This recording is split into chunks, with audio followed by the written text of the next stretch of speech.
శ్రోతలందరికీ నమస్కారం. నేను మీ మోహన్ స్వామి పేరూరు.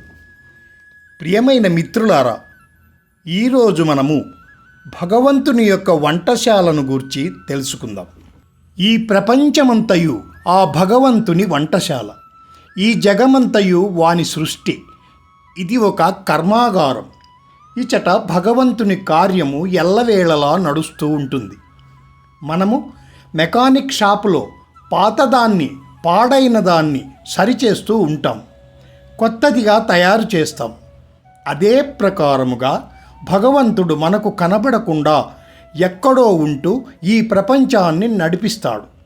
అతనిని మనము విష్ణువు, రాముడు, శివుడు అని ఎన్నో విధాలుగా పిలుస్తున్నాం. అందరికీ సృష్టికర్త ఉన్నాడు, అతడే భగవంతుడు అని అన్నాము. పేరు ఏదైనా వాడే కర్త. ఈ ప్రపంచము ఒక సుందర కర్మశాల. ఇది చాలా విశాలమైనది. ఎంత విశాలమంటే ఒక్క క్షణము కూడా తీరిక లేకుండా పని చేస్తూనే ఉంటుంది. దీనిని ఎంతమాత్రము మూయడం జరగదు. మనము నడిపే ఫ్యాక్టరీలు ఇబ్బందుల వల్ల కొన్ని నెలల పాటు మూసివేస్తాం. అయితే ఇది మూయనేలేము, నిరంతరము నడుస్తూనే ఉంటుంది. అయితే ఇచ్చట ఏమి నడుస్తూ ఉంటుందంటే, ఆ భగవంతుడు నిరంతరము ఇచ్చట ప్రింట్లు అంటే అచ్చులు వేస్తున్నాడు. ఏమేమి అచ్చులు వేస్తున్నాడు? మనుషులను, పక్షులను, వృక్షములను, జంతువులను ఇట్లు అనేకములు ప్రింట్లు వేసి వాటికి వివిధ రకములైన విచిత్రమైన రంగులు వేస్తూ ఉంటాడు. ఎన్నెన్నో తయారు చేస్తున్నాడు. అయితే ఎంత ఆశ్చర్యమంటే, మానవులలో ఒకరు ఉన్నట్లు ఒకరు లేరు. ఏదో కొంత వేరుగా ఉంటుంది. దాదాపుగా తండ్రి వలనే కొడుకు, తల్లి వలనే కూడా ఉంటారు. అయితే ఇదంతా ఒక నియమముతో జరుగుతూ ఉంటుంది. భగవంతుడు తయారు చేసినవి రాను రాను పెద్దగా తయారవుతున్నాయి. మనుషులు కానీ, జంతువులు కానీ, మరి ఏ ఇతరములైనా. అయితే ఆ పరమాత్మని సృష్టి చాలా విచిత్రమైనది. మనము ఎంత పెరిగినా దాదాపు 6 అడుగులే కదా. అయితే చేతులు ఒక రకము, కాళ్ళు, కండ్లు అన్నీ ఒకే సమానంగా ఉన్నాయి. ఒక చేయి మాత్రం 1 కిలోమీటర్ పెరిగి ఒక చెవి, కన్ను పెద్దదిగా ఉంటే ఎంతగానో ఇబ్బంది పడేవాళ్ళం. ఏ అవయవము ఒకటి పెద్దది, ఒకటి చిన్నదిగా ఉంటే మనము పనులు చేయలేము కదా. అన్నీ ఒకే కొలతతో ఆ భగవంతుడు తయారు చేయడము ఎంత ఆశ్చర్యము కదా. తల్లిదండ్రులకు వారి పిల్లలు వారి వలె ఉంటే ఎంతో ఆనందం. అంతా అచ్చుముద్రలు. ఎంత ఆశ్చర్యము! ఏమైనా పిల్లలు కొంత నల్లగా ఉండి వీరు తెల్లగా ఉంటే అప్పుడు తాపము, ఆలోచనలో పడిపోతారు. ఎందుకిలా జరిగిందని తలుస్తారు. అచ్చు కొంచెము చెడిపోయిందని దీని అర్థం. అయితే ఒక్కొక్కసారి అచ్చు కొంచెము హెచ్చు తక్కువ అవుతూ ఉంటుంది. అంతా ఆ భగవంతుని సృష్టి. ఎంత ఆశ్చర్యము, ఊహించలేము. ఒక కప్ప ఎగురుతూ ఉంటుంది. దాని పిల్లలు కూడా ఎగురుతూ ఒకచోట నుండి వేరొక చోటుకు పోతాయి. ఒక ఎండ్రకాయ అనగా పీత అడ్డంగా నడుస్తూ ఉంటే దాని పిల్లలు కూడా అడ్డంగానే నడుస్తూ ఉంటాయి. అంటే ప్రయాణము సాగిస్తాయి. ఇది మహా ఆశ్చర్యము కదా. ఇదంతా అచ్చు ప్రభావమే. ఇదే బ్రహ్మాండ సృష్టి రచన. ఈ జగమంతయు ఆ దేవుని వంటశాల. ఎలాగంటే, ఒక మామిడికాయ తయారు చేయాలంటే దానికి ఎంత పులుపు వేయాలి, ఎంత రంగు వేయాలి, ఎన్ని విటమిన్లు వేయాలి, ఎంత తీపి వేయాలి, అన్నింటినీ ఎలా ప్యాక్ చేయాలి, ఇది అంతయు ఒక వంటశాలలోని భాగమే కదా. అంతేకాదు, చిన్న కాయలు, పెద్ద కాయలు, వాటికి కొమ్మలు, రెమ్మలు, వీటిని ఎలా ఉంచాలి, ఎలా తయారు చేయాలి, ఇదంతయు ఒక వంట. ఈ జీవజాతులన్నింటికీ ముందు కాలము నుండి వంటశాల లేదు. అవి వంట చేసుకోలేవు. అందువల్ల భగవంతుడే వంట వండి ఏ జీవికి ఏమి కావాలో వాటిని అందిస్తున్నాడు. అంటే ఏ ప్రాణికి ఏమి అవసరమో తెలుసుకొని వాటిని ఇస్తున్నాడు కదా. మనుషుడు వచ్చిన తరువాత కూడా మొదట కొంతకాలము వంట చేసుకోలేదు. ఉన్నవే తిన్నాడు. అంటే పండ్లు, కాయలు, ఆకులు మొదలగు వాటినే ఆహారంగా తీసుకొని జీవించాడు. తరువాత రాను రాను తనకు నచ్చినట్లుగా వంట చేసుకోవడం ఆరంభించినాడు. కాలాంతరములో అందరికీ వంటశాల వచ్చింది. వారి వంటలు వారు చేసుకుంటున్నారు. కానీ పదార్థాలన్నీ ఆ భగవంతునివే. అది ఎలా అంటే, చెరకు వానిది, చెరకులోని చక్కెర వానిది, గోవులోని పాలు వానివే, కాఫీ విత్తనాలు ఆ భగవంతునివే. కానీ అది కొంచెము ఇది కొంచెము వేసి కాఫీ నేనే తయారు చేశాను, బాగా చేసినాను అని అనుకుంటున్నాము. మూలములో అన్నీ ఆ భగవంతుని సృష్టియే కదా. ఆ భగవంతుని సృష్టిలో ద్రాక్ష లోపల రసం తీయగా ఉంటుంది. ప్యాకింగ్ ఎంత చక్కగా ఉంటుంది. భూమిలో ఆ మొక్క నాటితే మళ్ళీ ద్రాక్ష చెట్టు వస్తుంది.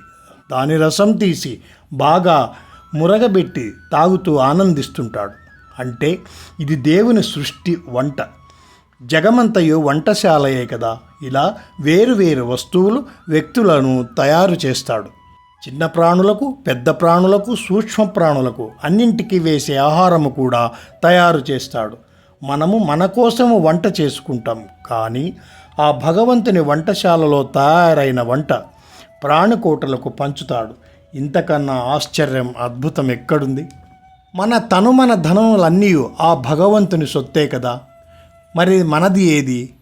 అతనే ఈ జగత్తుకు యజమాని. ఎందుచేతనంటే అతనే ఈ జగత్తు చేసినాడు, సృష్టించినాడు. మరి అతడు చేసిన మనసు ఎంతో అద్భుతం. దానిని చూడలేం, దానిని విడిచి బ్రతుకలేం. అంతా చేసేది మనసే. గొప్పవారిగా చేసేది మనసే, చెడ్డవారిగా చేసేది మనసే. అటువంటి దానిని దేహములో ఉంచినాడు. అది బయటికి పోదు. ఎవరూ దానిని కట్టివేయలేదు. అయినా లోపలే ఉంటుంది. అది ఎవరి మాట వింటుందో అతడే దానికి యజమాని కదా.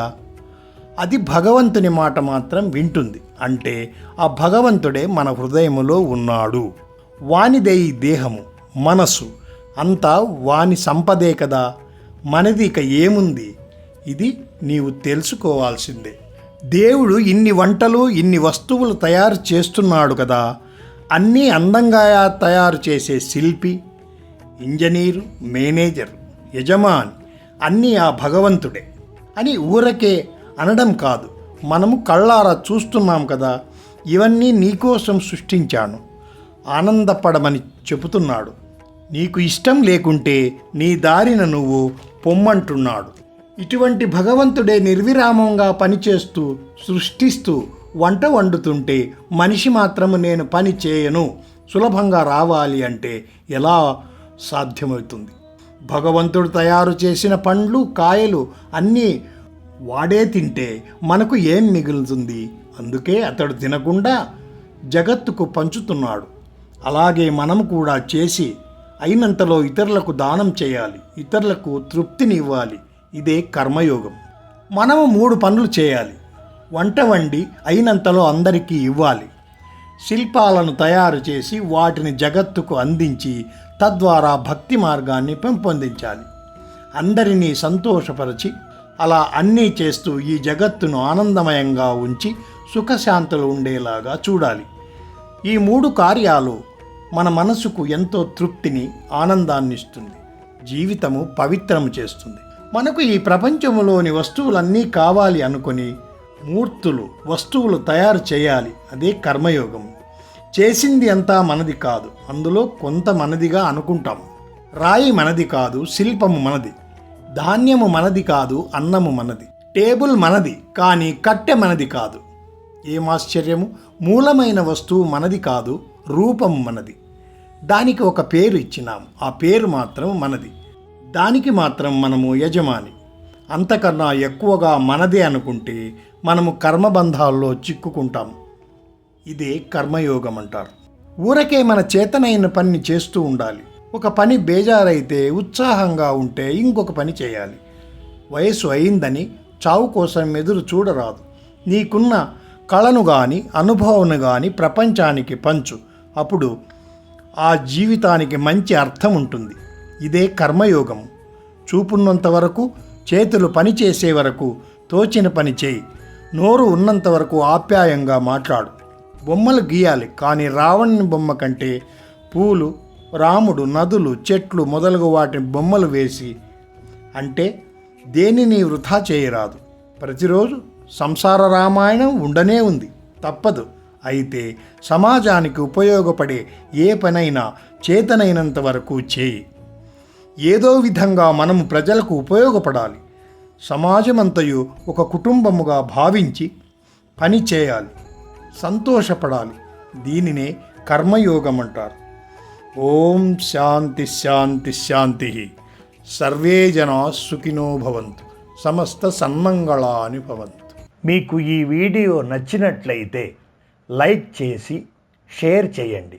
సబ్స్క్రైబ్ చేయడం మరవకండి. మన హిందుత్వ ఔన్నత్యాన్ని చాటే ఈ శుభకార్యానికి మీ మద్దతు ఇవ్వండి. శుభమస్తు.